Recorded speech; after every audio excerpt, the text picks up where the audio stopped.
2023's amazing summer of hard rock continues with yet another blockbuster release, this time from none other than Mammoth WVH with his aptly named sequel record, Mammoth 2. I think it was pretty much predetermined that this album was going to be pretty darn good, based on the impressive singles already released and Wolf's prodigious musical talent. But what I'm concerned with today is how this album expands upon his body of work and explores new ideas. After all, a second album is a chance to show the world two things. One, that the success of your first album wasn't a fluke, and two, that you're more than a one-trick pony who's capable of writing new things. So with all that said, let's dive in and see what Mammoth has in store for us today.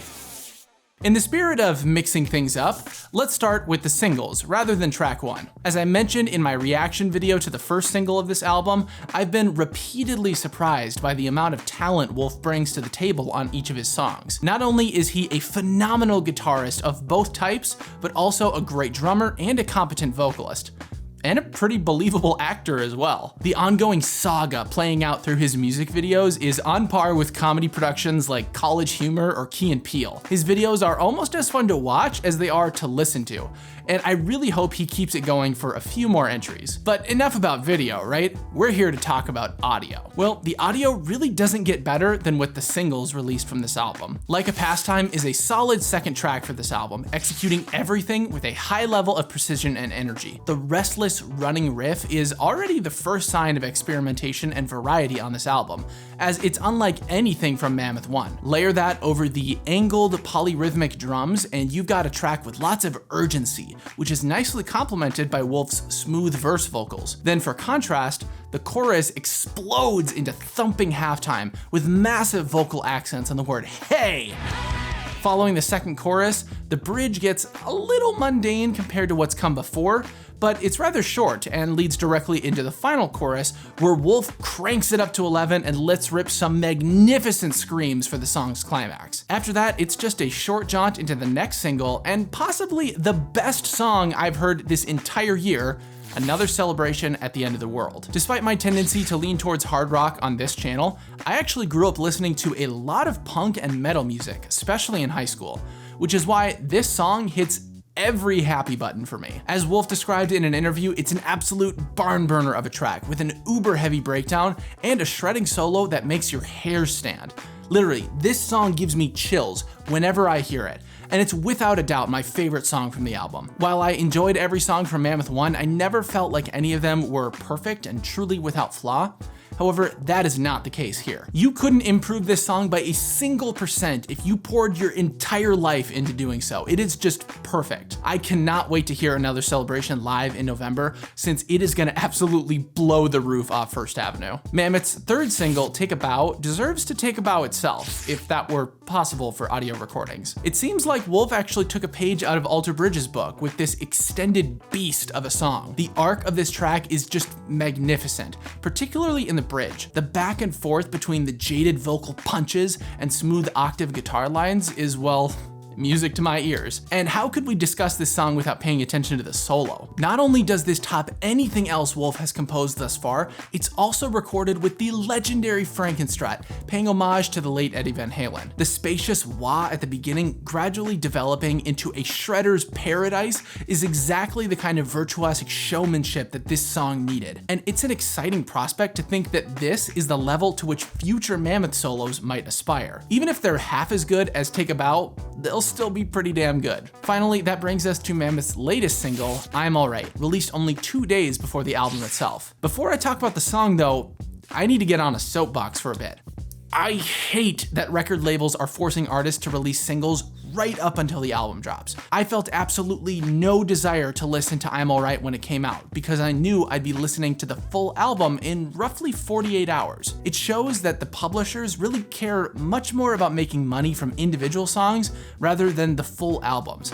And that just is sad. You know, months and months of work have gone into these records, and to see them being shoved aside in favor of easy cash grabs is just so frustrating. Anyways, as I mentioned, releasing this song as a single felt unnecessary, but we did get a hilarious music video with one of the best references I've ever seen, so I guess I can't complain too much. As for the song, I'm Alright is a bit of an enigma compared to the rest of the album. Most of the tracks lie somewhere on the spectrum between hard rock and metal, whereas this song leans much closer to classic rock, but with a modern twist. And despite straying from my comfort zone with this song, it is a lot of fun. The beefy verse reminds me a lot of AC/DC, one of Wolf's favorite artists, and the plinky keyboards add a unique texture that make this song feel more than just a basic rock song. And weirdly, I don't know if it's actually the keyboards or the Battle of the Bands setting for the music video, but this song instantly makes me think of School of Rock.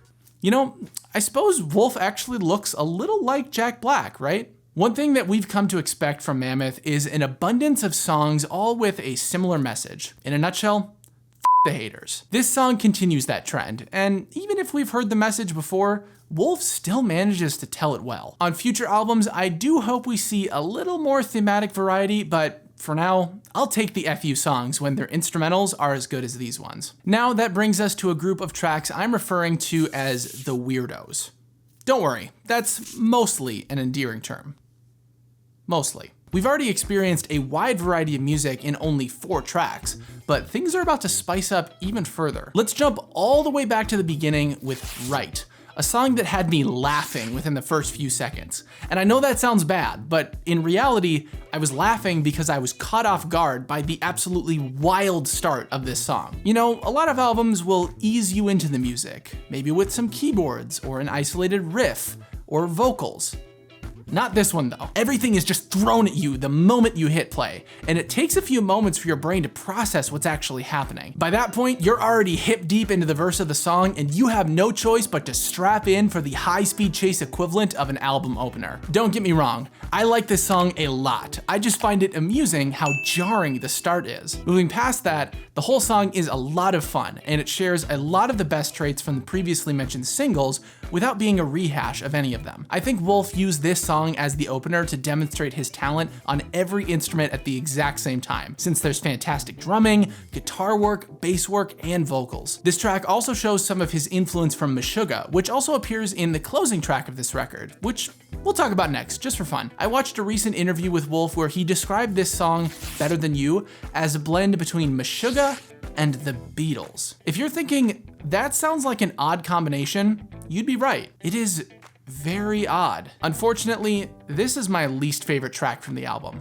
It's very quirky and weird, but not in a way that jives with me. The song is built on a broad 12/8, with frequent 3/2 polyrhythmic interjections. Normally, I'd be all over that, but I feel this song is rather flat, and there's not a whole lot of variation beyond the quirk of the main riff. After an album ripe with variety, this song falls flat and makes the record feel incomplete. And sadly, there are no other tracks on this record that would work as a replacement for a closing track, except for possibly Take a Bow. You'd still get the epic conclusion attempted by Better Than You, but with a legendary solo, a sense of finality, and a title with pretty great symbolism for the end of the record. Actually, you know what? This song really should have been the outro track instead of Better Than You.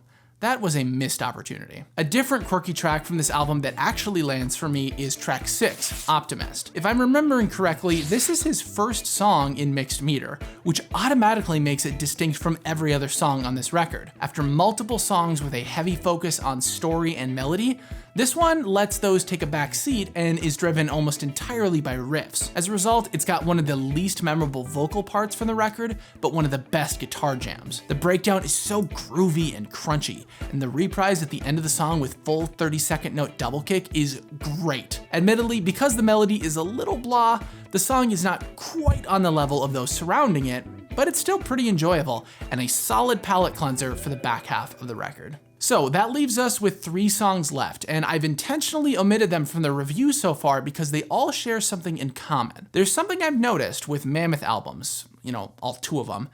Wolf has a pretty distinct style for writing ballads, or what equate to ballads on his records. They all have similar vibes of bittersweetness and regret, and though they're not generally slow like a true ballad, they're often the most emotional and introspective songs in his repertoire. All 3 of the remaining songs, Miles Above Me, Erase Me, and Waiting, more or less fit into this category. Like I mentioned earlier, the first is driven primarily by melody, with little more than chords and lead lines from the guitars to provide a foundation. But that's not a bad thing. This song comes after 3 incredibly high energy tracks, so it provides a necessary pattern interrupt that gives the record some much needed depth. I'm not sure where I stand on the message of this song though. At first, Wolf discusses feelings of incompetence, like he doesn't deserve the person he's with. But then it seems to change and become more about trying to leave that relationship. And then at the end, he has this self-affirming statement, "I'm enough," contradicting the rest of the song. There's obviously some kind of journey happening, but I think I'm missing part of it. So if you've got a better or just a different interpretation of this song, let me know in the comments so we can discuss it. The next ballad on the record is track 8, Erase Me. This one is barely even a ballad, with the most loose interpretation of the word, given it's relatively upbeat and aggressive. However, the chord progression during the chorus invokes the same emotions of songs like Think It Over and Distance, so I'm counting it. Speaking of the chord progression, I know it's relatively common in Western music, but I freaking love how it's used here. The song starts in G sharp minor for the verses and then moves to the relative major of B for the chorus. Hitting that major chord on beat 1 and then dropping back to the relative minor G sharp makes that first chord feel like this huge peak in the music. Then as the chords descend from minor 6 to 5 to 4, we get the sense that we're gradually approaching stability and conclusion. That just makes the chord progression feel even better when it's looped and it lands back on that 1. It also feels like the rug is just pulled out from under us when Wolf uses a deceptive cadence and resolves to the minor 6 after the chorus as opposed to the 1. I know that was a lot of music jargon, but to summarize, chords are pretty and make me feel things. I have a feeling this song is going to be an unsung hero from this album, and it won't receive nearly enough attention from fans. But hey, you heard it from me first. Erase Me is a fucking banger song and one of the best from this album. Finally, that leaves only one song, and I hope you weren't waiting for it. I'll be honest, of the 3 pseudo ballads from this record, this one is the least memorable, though it fits the description of ballad better than any of the others. I get the sense that this song is another tribute to his dad, though this time from the perspective of Eddie rather than Wolf. Narratively speaking, it's a great concept, and I think his lyrics are excellent.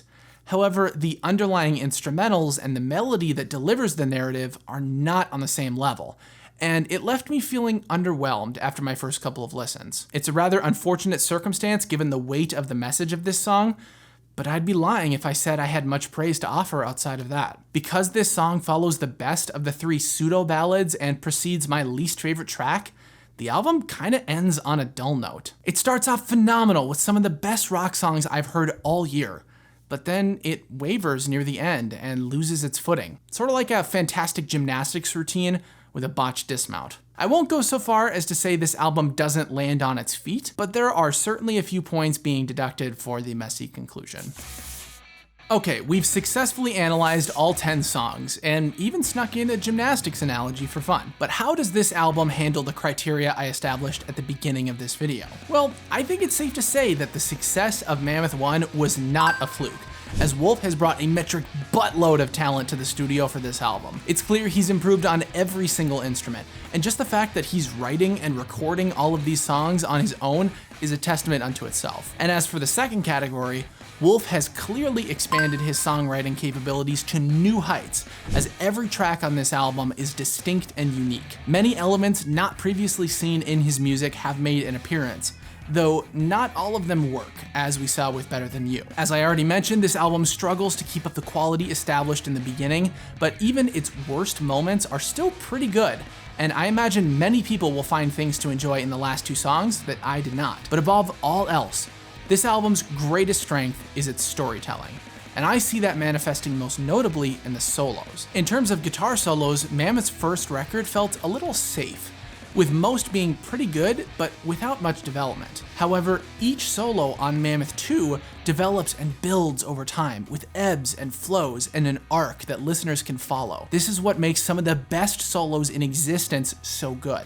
So it's great to see Wolf breaking into that territory on only his second record. Without a doubt, I strongly recommend this album to all hard rock fans, whether you're already a fan of Mammoth or just learning about them now. Wolfgang Van Halen is a 1 in a billion musician, and I cannot wait to see what he does next. If you enjoy this record, then you should probably check out Truth Killer by Sevendust, which just dropped only a couple of weeks ago and features a lot of similarities to artists like Mammoth and Alter Bridge. And if you want to know all there is to know about this record, you can check out my comprehensive review right here. Thanks for watching, and I'll see you next time.